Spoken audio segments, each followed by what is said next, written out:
Donc on repart pour le deuxième tour avec mon ami Félix ici au Salon de Genève 2015 et on va vous parler maintenant des petits crossovers, des petits SUV dans l'idée qu'on a développée sur la première partie des véhicules de ville où Roden Motor tient plus à vous communiquer, je dirais, les véhicules qui sont actuels, ceux que vous pouvez aller essayer, ceux que vous pouvez aller voir, vous pouvez aller chez un concessionnaire, vous pouvez le tester, vous pouvez poser toutes les questions que vous voulez.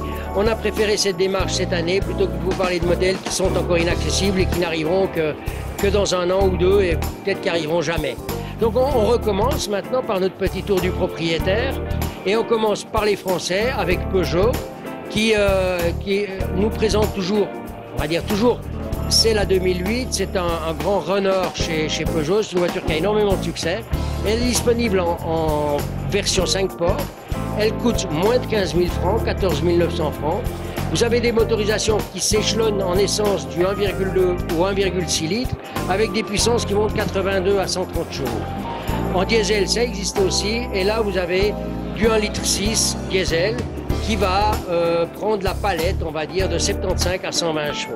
Alors ça, c'est pour Peugeot. Félix va vous informer sur la suite. Alors, Citroën fait fort avec son Cactus, le grand succès du Cactus qui actuellement débute à partir de 18 000 francs environ et qui est disponible avec plusieurs motorisations de 1,2 à 1,6 essence.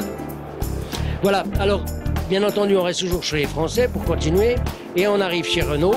Et Renault nous parle du Kadjar. Alors le Kadjar, c'est une évolution, on ne peut pas dire une évolution, mais disons que c'est une vision un peu étendue, similaire à Captur, sauf que là c'est du 4x4. Il sera disponible à partir en motorisation de 1,2 litres et de 130 chevaux, en boîte mécanique. Il accueillera aussi un diesel d'ailleurs de 1,5 litres, 210 chevaux, en boîte mécanique et auto. Il sera en 2 roues ou en 4 roues motrices, avec donc une motricité et une puissance à 130 chevaux pour le 4 roues motrices. Les prix, malheureusement, ne sont pas encore connus, puisqu'il arrivera dans la deuxième partie de l'année.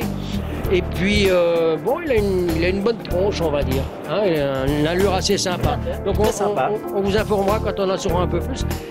Je vous signale par là même qu'on a fait une petite interview avec le patron de Renault Suisse qui nous explique un peu la position de Renault en ce moment sur le marché.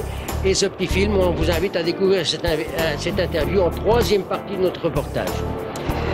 Passons à l'Allemagne, voisin de la France, où VW frappe fort avec la nouvelle Golf variant Alltrack au look, non pas au look, mais également en 4 roues motrices.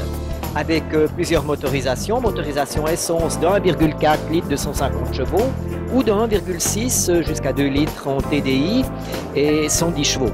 La version variant Alltrack sera disponible à partir de 35 000 francs environ, nous a-t-on déclaré aujourd'hui. Ouais, cette version Alltrack, comme elle le dit, elle a été un petit peu rehaussée, un petit peu réaménagée, on va dire, tout chemin. Voilà, elle a un look un petit peu plus cow-boy, quoi. Mais elle est également en 4 roues motrices en comparaison à d'autres tendances qui ne font que dans le look. Voilà, c'est une vraie 4 roues motrices. Et puis bon, chez Opel on reste sur des valeurs sûres, puisque Opel prétend toujours dominer le marché ou presque avec son Mokka. Il reçoit d'ailleurs un nouveau moteur diesel de 1,6 litre et de 115 chevaux et il conserve son moteur essence de 140 chevaux. Il peut être disponible en mécanique ou en automatique et puis le prix de catalogue démarre à partir de 20 500 francs. Bien, alors il y a également au niveau européen le constructeur espagnol Seat qui avec sa Leon en version break ST Experience est disponible en 2 roues ou 4 roues motrices à partir de 16 855 francs déjà. L'essence, les moteurs essence couvrent une plage de 1,2 à 2 litres et atteignent 85 jusqu'à, tenez-vous bien, 280 chevaux. Oui, donc ça c'est le sport, Cupra, toute la panoplie. Attention via Sicura. Voilà. On arrive. Au niveau des diesels, les moteurs se conjuguent de 1,6 à 2 litres et couvrent une plage de performance de 105 à 184 chevaux. Pour finir avec le dernier membre de la grande famille Volkswagen, bien entendu Skoda. Skoda reste fidèle et classique avec son Skoda Yeti. Alors le Skoda Yeti, d'abord c'est aussi un vrai 4x4 si on veut. Il a des motorisations essence de 1,1,8 litres, de 110 à 160 chevaux. Il a des versions diesel qui vont de 1,6 litre à 2 litres avec 105 et 170 chevaux.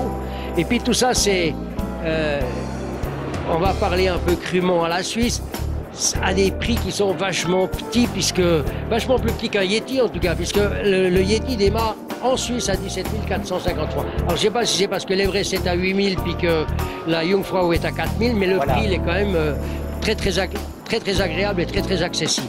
Peut-être que c'est vraiment le rapport des montagnes de l'Himalaya aux montagnes suisses. Parlons montagne, au groupe Fiat, on a 2 produits 4 roues motrices. Peu de nouvelles en fait, sinon au niveau Fiat qui nous met une 500 un peu démesurée, qui a vachement gagné en taille. Elle s'appelle 500X. Ils sont presque adeptes de La Fontaine. C'est comme la grenouille qui voulait se faire aussi grosse que le bœuf. Hein. Et voilà. Pareil. Hein. Et si on prend l'autre marque qui appartient au groupe Fiat, Jeep, qui nous présente le Renegade, qui d'ailleurs est sur une plateforme similaire que la 500X. Ouais. Donc on se rend un peu compte. Mais il est bien réussi par contre. Il est bien réussi, il n'y a rien à dire. Vous dire qu'il est bien réussi. La 500X, ça s'en vaut la jouer, comme la Jeep également, voilà. Pour les puristes. Voilà. Avec tous les aspects de la 4 roues. Moi, Jean-Louis Vidal, qui recule devant rien, j'ai toujours tendance à dire que même si le véhicule en lui-même était intrinsèquement bien et bon, le nom est usurpé. Mais enfin bon, ça voilà. C'est un autre discours. Et puis pour finir avec le monde européen, on va finir avec Ford, comme d'habitude, ce vrai faux européen. Alors lui, il rentre en force avec un nouveau modèle qui s'appelle EcoSport. Alors ce EcoSport, il est multi-utile, il est multivariable, il est multi tout ce qu'on veut.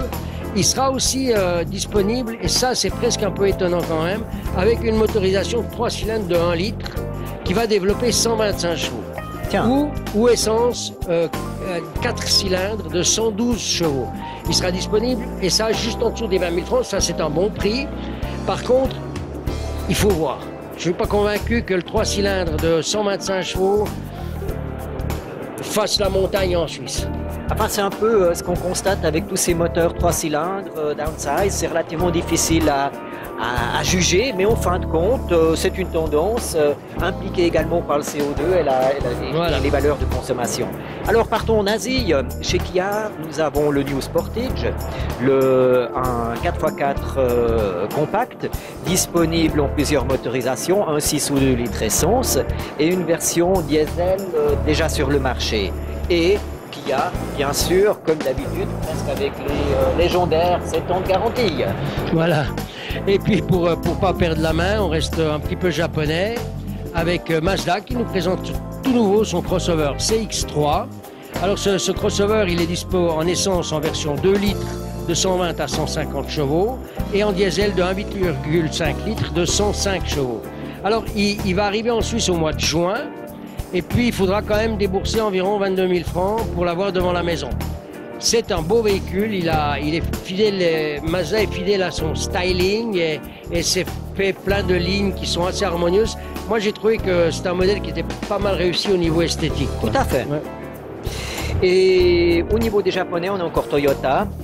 Rien de nouveau pour ainsi dire, mais le RAV4 qui autrefois créait quand même le fameux créneau des SUV ou des crossovers est disponible comme d'habitude, mais ce qui le différencie à la version précédente, c'est que son hayon a changé de système. Donc c'est un hayon qui s'ouvre vers le haut et non plus en latéral. Contre le trottoir. Et qui joue son rôle au niveau des SUV classiques. Absolument. D'ailleurs, c'est une petite remarque en passant, le Ford EcoSport a aussi une porte assez particulière. C'est vrai. C'est aussi une porte à bâton qui s'ouvre, donc, mais juste, on va dire, en direction, elle bloque l'accès à la route, ce qui est une bonne chose. Et avec sa roue de réserve montée, elle fait presque un peu le look Jeep, le look américain. Voilà. Et puis moi, je continuerai avec Honda. Honda qui arrive en fanfare avec son nouveau HR-V. Il est déjà très attendu quand même, parce qu'ils l'ont présenté à Paris. Il le représente ici à Genève, mais il faudra quand même encore patienter jusqu'en octobre, où il sera dispo en version essence, en se reposant sur des nouveaux moteurs qui ont été développés exprès à cet effet, des moteurs de 1,5 litre et de 136 chevaux, ou il sera aussi équipé à choix d'un moteur diesel d'1,6 litre et de 120 chevaux. Parfait. Et pour terminer, il reste SsangYong au programme qui, avec son renouvellement et sa gamme beaucoup plus fournie, et après nous avoir fait patienter un bon bout de temps avec son fameux concept, son bon concept XIV, nous présente maintenant ce modèle disponible sous peu sous le nom de Tivoli. Il est très racé, compact, il arrivera sur les routes helvétiques en septembre et sera propulsé par de toutes nouvelles motorisations de 1,6 litres en version diesel de 115 chevaux et surtout un couple faramineux de 300 Nm. Et cela sera disponible soit avec une boîte 6 automatique ou manuelle. Et ce qui est intéressant, c'est quand même un prix d'attaque qui sera juste en dessous de 20 000 francs, 19 900 nous a-t-on dit. C'est un prix canon parce que c'est un véhicule qui est très complet quand même et puis ce sera un prix d'attaque qui sera plutôt performant. SsangYong a beaucoup gagné en maturité ces quelques dernières années grâce à l'appui de leurs nouveaux partenaires. Maintenant, pour une petite conclusion de ce secteur, je dirais crossover, je dirais simplement qu'à mon avis, on a plus de nouveautés, que ce soit au niveau des carrosseries, que ce soit au niveau des motorisations. Il me semble qu'on a plus de nouveautés dans le secteur du crossover et du SUV qu'on en a découvert dans le secteur de la petite citadine. C'est fort juste et au niveau des crossovers, on constate en fait une descente en gamme. Jusqu'à présent, on avait vraiment les gros crossovers, les catégories moyennes. Et maintenant, on s'attaque petit à petit au compact. On a vu tout à l'heure avec Mocha, pour reprendre l'exemple de SsangYong avec Tivoli, c'est également à ce niveau-là. Absolument. Alors voilà, ça c'était notre vision du Salon de l'Auto 2015 par Félix et Jean-Louis pour Roden Motor. Et puis on espère que vous serez nombreux à nous suivre. Voilà, à bientôt. À bientôt.